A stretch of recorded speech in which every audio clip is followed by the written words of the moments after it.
আসসালামু আলাইকুম। আপনাদের সাথে আছে আমি জুবায়ের হাসান। এখনকার যে আলোচনাটা করব সেটি হলো আলোচ্য বিষয় হলো যে বিএনপি কি নির্বাচন পেছানোর দাবি করবে? অর্থাৎ আগামী ফেব্রুয়ারিতে ২০২৬ সালের যে নির্বাচনটা হওয়ার কথা সেটা কি বিএনপি কি পিছিয়ে দেওয়ার কোনো দাবি জানাবে?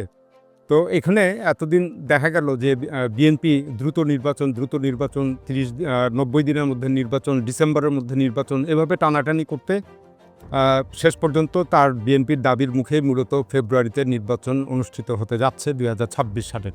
কিন্তু এখন একটা নতুন একটা তথ্য শোনা যাচ্ছে এবং নতুন একটা অভিযোগ বিএনপির বিরুদ্ধে শোনা যাচ্ছে যে বিএনপি এখন নির্বাচন পেছানোর জন্য একটা ষড়যন্ত্র করছে বা পায়তারা করছে বা তারা আগামীতে নির্বাচন পেছানোর একটা দাবি জানাবে। তো এর কয়েকটি ঘটনা থেকে এর একটা আভাস পাওয়া যাচ্ছে। সেই সূত্র ধরেই এখন এই কথাটা বাজারে এখন আলোচনায় চলে আসছে। তো প্রথমত ৩ ডিসেম্বর রংপুরে এই ৮ দলের যে একটা বিভাগীয় মহাসমাবেশ হলো, সেখানে পীর সাহেব চরমোনাই ওনার একটা বক্তব্য থেকে ইসলামী আন্দোলনের যিনি আমির। আরেকটি হলো দ্বিতীয় ওই একই ৩ ডিসেম্বর নাহিদ ইসলাম এনসিপির আহ্বায়ক তিনি একটা বক্তব্য দিয়েছেন।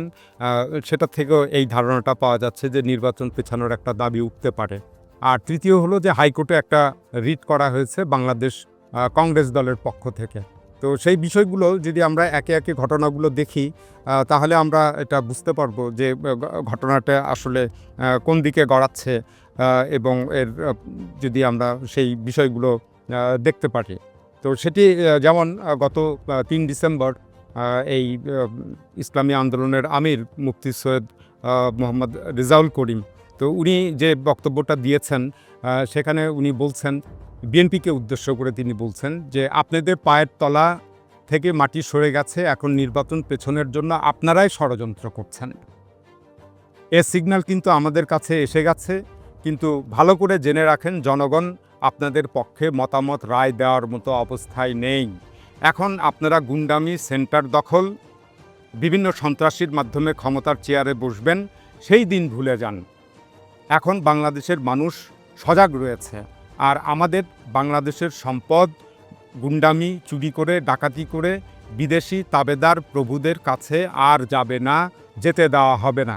একেবারে উনি একটা হুঁশিয়ারি উচ্চারণ করেছেন। সুতরাং উনি যেহেতু একটা শীর্ষ দলের শীর্ষ নেতা, তার একটা এই বক্তব্যটাকে অনেকে আমলে নিয়ে থাকবেন।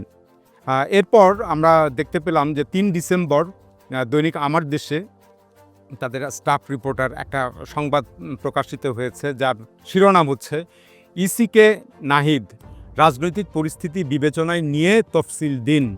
তো এর বর্ণনায় এটা দৈনিক আমার দেশ যেটা লিখেছে সেটা হচ্ছে, আসন্ন জাতীয় সংসদ নির্বাচনের লেভেল প্লেইং ফিল্ড নিয়ে উদ্বেগ প্রকাশ করেছেন জাতীয় নাগরিক পার্টির আহ্বায়ক নাহিদ ইসলাম। তিনি বলেন, দেশের রাজনৈতিক পরিস্থিতি বিবেচনা করে এবং সব দলের প্রস্তুতির জন্য ভালো হয় এমন সময়ে ত্রয়োদশ সংসদ নির্বাচনের তফসিল ঘোষণা করতে নির্বাচন কমিশনের প্রতি আহ্বান জানিয়েছেন। তো নাহিদ ইসলামের আরও বক্তব্য এখানে এসছে যে নির্বাচনকে সামনে রেখে মাঠ পর্যায়ে প্রশাসনের যে রদবদল হতে দেখা যাচ্ছে, সেখানে এখনও রাজনৈতিক প্রভাব খাটানো হচ্ছে বলে অভিযোগ তুলেছেন তিনি, মানে নাহিদ ইসলাম।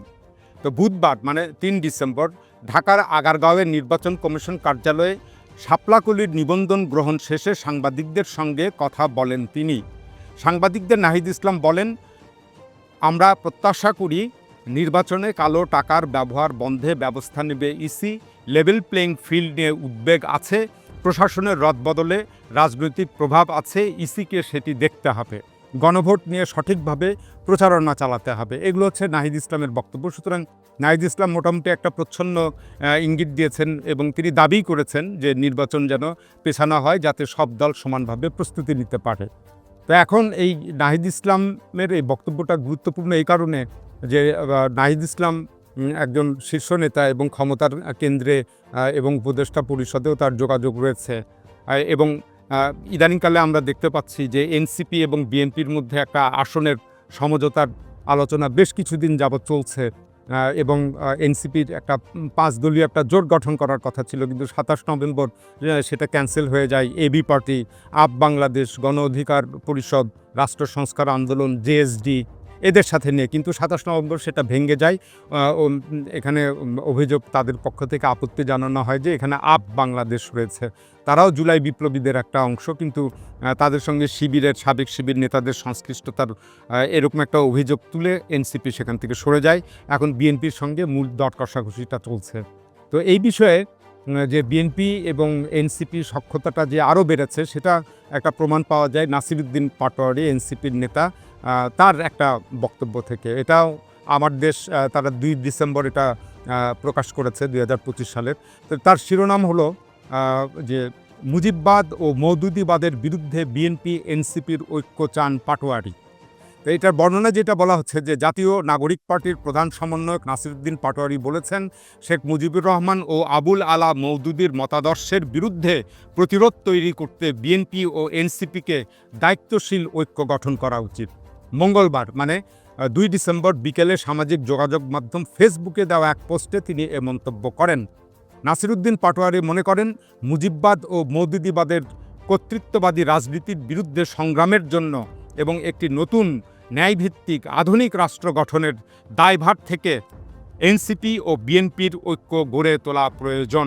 এটা উনি স্পষ্ট করে বলছেন, মানে বিএনপির সঙ্গে একটা ঐক্য হতে যাচ্ছে, বা তার যে গ্রুপটা রয়েছে, এনসিপিতে অনেকগুলো গ্রুপ রয়েছে, তার গ্রুপ মনে করে যে বিএনপি এনসিপি একটা ঐক্য হবে।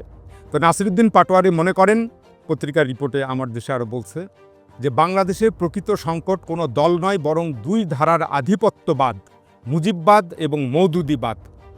তিনি বলেন, গত 5 দশক ধরে ভারত পাকিস্তানের রাজনৈতিক প্রক্সি যুদ্ধের এক দীর্ঘ ক্ষেত্র ছিল বাংলাদেশ, যার নিয়ন্ত্রণে ছিল কখনো মুজিববাদ, কখনো মওদুদিবাদ। এগুলো কথা উনি বলছেন। তো আরও উনি বলছেন যে এই দ্বৈত আধিপত্যের ফলে আমাদের রাষ্ট্র, সংস্কৃতি, অর্থনীতি ও প্রশাসনিক কাঠামো ক্রমশ ভেঙে পড়েছে। শিবিরের বিরুদ্ধে অভিযোগ করে এনসিপির শীর্ষ পর্যায়ের এই নেতা বলেন, 2024-এর গণঅভ্যুত্থানের পর আমাদের লক্ষ্য ছিল এই প্রক্সি রাজনীতির দাসত্ব থেকে বের হয়ে সাম্য, মর্যাদা ও ন্যায় বিচারের ভিত্তিতে নতুন রাষ্ট্রীয় কাঠামো নির্মাণ। কিন্তু দুঃখজনকভাবে শিবির তার কিছু কল্যাণমূলক কাজের আড়ালে ছাত্র সমাজকে জামাতের হাতে তুলে দিল কিছু পদপদবি ও আর্থিক সুবিধার বিনিময়ে। ফলে দেশ আবারও পুরনো প্রক্সি রাজনীতির ঘূর্ণিপাকে ঠেলে দেওয়া হলো। বিএনপির সঙ্গে ঐক্যের কারণ ব্যাখ্যা করে নাসিরুদ্দিন পাটোয়ারি আরও বলেন, আজ দেশপ্রেমিক শক্তির সামনে একসঙ্গে 2টি যুদ্ধ। প্রথমত মুজিববাদ ও মওদুদিবাদের কর্তৃত্ববাদী রাজনীতির বিরুদ্ধে সংগ্রাম। দ্বিতীয়ত একটি নতুন ন্যায়ভিত্তিক আধুনিক রাষ্ট্র গঠনের দায়ভার। এই যুদ্ধ একা কোনো দল লড়তে পারে না। বিএনপি ও এনসিপি গণতান্ত্রিক জাতীয়তাবাদী ধারার 2 শক্তির মধ্যে একটি দায়িত্বশীল ঐক্য প্রয়োজন।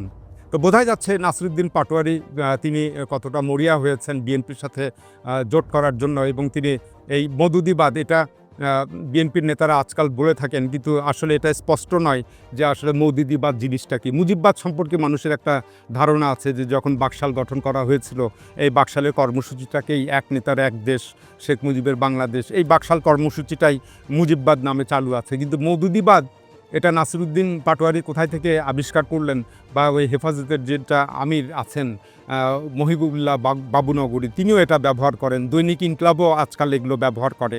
তো এগুলো সবই বিএনপির প্রক্সি হিসাবে, এবং বোঝা যাচ্ছে যে এগুলো বিএনপির বলানো বা শেখানো কথা, এবং বা বিএনপির একটু পতাকা তলে হাজির হবার জন্য কিছু চটকদার কথা বলা, যাতে বিএনপি খুশি রাজি হয় এনসিপির প্রতি। তো যাই হোক, তো এই নির্বাচনটা যে পেছানোর দাবি, সে বিষয়ে হাইকোর্টে কিন্তু একটা রিট হয়েছে, যেটা আগেই বলছিলাম। তো সেই রিটের বিষয়ে প্রথম আলো 3 ডিসেম্বর তারা একটা প্রতিবেদন, নিজস্ব প্রতিবেদক দ্বারা তারা একটা করেছে। তার শিরোনাম ছিল, ত্রয়োদশ জাতীয় সংসদ নির্বাচন আয়োজনের সব কার্যক্রম স্থগিত চেয়ে রিট। ত্রয়োদশ বর্ণনায় বলছে, ত্রয়োদশ জাতীয় সংসদ নির্বাচন আয়োজনের পরবর্তী সব কার্যক্রম স্থগিত চেয়ে হাইকোর্টে একটি রিট আবেদন করা হয়েছে। বাংলাদেশ কংগ্রেসের পক্ষে দলটির মহাসচিব আইনজীবী মোহাম্মদ ইয়ারুল ইসলাম হাইকোর্টের সংশ্লিষ্ট শাখায় আজ বুধবার মানে 3 ডিসেম্বর রিটটি করেন। বিচারপতি সিকদার মাহমুদ কাজী ও বিচারপতি রাজিউদ্দিন আহমেদের সমন্বয়ে গঠিত হাইকোর্ট বেঞ্চে আগামী সপ্তাহে রিটের উপর শুনানি হতে পারে বলে ইয়ারুল ইসলাম জানিয়েছেন। রিট আবেদনকারী বলেছেন, নির্বাহী বিভাগের ব্যক্তি দিয়ে নির্বাচন কমিশন সচিবালয় ও নির্বাচন পরিচালনা সংবিধানের সঙ্গে সংঘর্ষে বিচার বিভাগের মতো স্বাধীন প্রতিষ্ঠান হিসাবে নির্বাচন কমিশনেরও নিজস্ব জনবল থাকতে হবে। সংবিধান অনুসারে নির্বাচন পরিচালনা করবে নির্বাচন কমিশন এবং নির্বাহী বিভাগ নির্বাচন কমিশনকে সব ধরনের সহযোগিতা প্রদান করবে। কিন্তু সংবিধান লঙ্ঘন করে প্রতিটি নির্বাচন পরিচালনার দায়িত্ব নির্বাহী বিভাগকে দেওয়া হয়। নির্বাহী বিভাগ সরকারের প্রতিনিধি হিসাবে সরকারের চাহিদা অনুসারে নির্বাচন পরিচালনা করে, ফলে নির্বাচন নিয়ে নানামুখী বিতর্ক তৈরি হয়। এখন প্রথম আলো বলছে যে রিটের প্রার্থনায় দেখা যায় জাতীয় সংসদ নির্বাচনে জেলা নির্বাচন কর্মকর্তাদের পরিবর্তে জেলা প্রশাসকদের রিটার্নিং কর্মকর্তা এবং উপজেলা নির্বাচন কর্মকর্তাদের পরিবর্তে উপজেলা নির্বাহী কর্মকর্তাদের অর্থাৎ ইওনোদের সহকারী রিটার্নিং কর্মকর্তা হিসাবে নিয়োগ কেন আইনগত কর্তৃত্ব বহির্ভূত ঘোষণা করা হবে না, এ বিষয়ে রুল চাওয়া হয়েছে। নিজস্ব পদোন্নতি পদ্ধতির মাধ্যমে জেলা নির্বাচন কর্মকর্তা ও উপজেলা নির্বাচন কর্মকর্তাদের থেকে ইসি সচিব নিয়োগের পরিবর্তে নির্বাহী বিভাগ থেকে ইসি সচিব নিয়োগ কেন আইনগত কর্তৃত্ব বহির্ভূত ঘোষণা করা হবে না, এই বিষয়ে রুল চাওয়া হয়েছে ওই রিটে।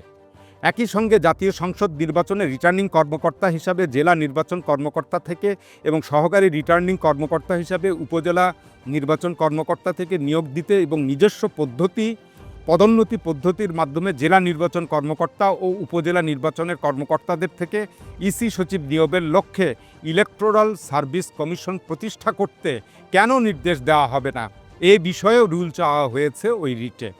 আর রুল হলে তা বিচারাধীন অবস্থায় পরবর্তী জাতীয় সংসদ নির্বাচন আয়োজনের পরবর্তী সব কার্যক্রম স্থগিত চাওয়া হয়েছে ওই রিটে। প্রধান নির্বাচন কমিশনারকে রিটে বিবাদী করা হয়েছে। তো প্রথম আলোর এই রিপোর্টে আরও তারা উল্লেখ করছে যে রিট দায়েরের পর আইনজীবী ইয়ারুল ইসলাম বলেন, সরকার ও নির্বাচন কমিশন ইতিমধ্যে জেলা প্রশাসকদের সঙ্গে ত্রয়োদশ জাতীয় সংসদ নির্বাচনের ব্যাপারে মত বিনিময় করেছে। তাদেরকে নির্বাচন পরিচালনার দায়িত্ব দেওয়ারও ইঙ্গিত দেওয়া হয়েছে। তাদের আবারও নির্বাচন পরিচালনার দায়িত্ব দিলে আরেকটি প্রভাবিত নির্বাচন হবে তা নিশ্চিত। জেলা ও উপজেলা নির্বাচন কর্মকর্তাদের নির্বাচন প্রক্রিয়ায় যুক্ত করতে হবে।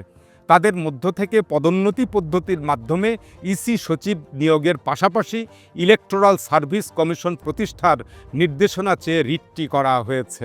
ভীষণ একটা কড়া রিট বোঝাই যাচ্ছে যে, এবং নির্বাচন পুরো প্রক্রিয়াটা যতটুকু করে এনেছে সরকার, সেটা পুরোটা ওলটপালট করে দেওয়ার মতো একটা রিট। তো এখন এই যে তিনটি বড় ঘটনা বললাম, তাতে বোঝা যাচ্ছে যে এই নির্বাচন পিছিয়ে দেওয়ার জন্য একটা তোড়জোড় শুরু হয়েছে। তো এর সঙ্গে এখন বিএনপির সংশ্লিষ্টতা কতটুকু এবং বিএনপির পরোক্ষ বা প্রত্যক্ষ ইন্ধন কী আছে সেটা পরে বোঝা যাবে। তো বিএনপির স্বাভাবিকভাবে যেটা বোঝা যাচ্ছে যে বেগম খালেদা জিয়া ভীষণ অসুস্থ এবং তারেক রহমানের ফেরাটাও এক প্রকার অনিশ্চিত। উনি লন্ডন চলে গেলে তারেক রহমান আর ফিরবেন না। তো এই অবস্থায় বিএনপি দাবি করে বসতে পারে নির্বাচন পেছানোর জন্য। এছাড়া বিএনপির আরেকটা হয়তো উদ্দেশ্য থাকবে যে বিদেশিদের সাথে একটা আন্ডারস্ট্যান্ডিং বা বোঝাপড়াটা এখনও ঠিকমতো হয়ে উঠতে পারেনি, সেই একটা আন্ডারস্ট্যান্ডিং লেভেলটা রয়ে গেছে। সরকারের সঙ্গেও আন্ডারস্ট্যান্ডিংটা ঠিকভাবে হয়নি। হয়তো বা বিএনপি চাইছে যে প্রশাসন বড় দল হিসাবে বিএনপিকে একটু ফেভার করবে। তো এখন এই বিএনপির যে বিভিন্ন একটা গড়িমসি ভাব দেখা যাচ্ছে বা নির্বাচন পেছানোর দিকেও চলে যেতে পারে, তো দুটো সংঘর্ষ কিন্তু আমরা পরপর দেখলাম। 27 নভেম্বর ঈশ্বরদীতে বিএনপি এবং জামাতে ইসলামের সংঘর্ষ। তো জামাতে ইসলামী অভিযোগ করেছে যে এটা বিএনপির পক্ষ থেকে এটা করা হয়েছে।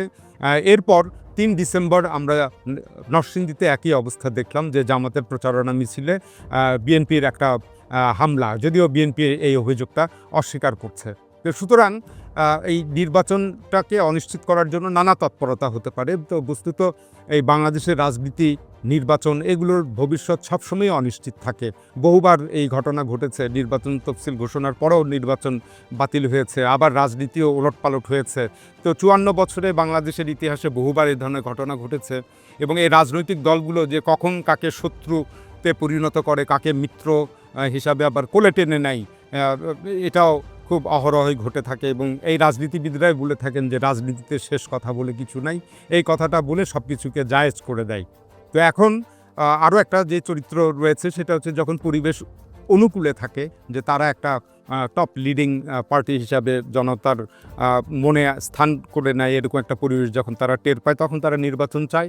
আবার প্রতিকূল পরিবেশ হলে নির্বাচন পেছানোর কথা বলে।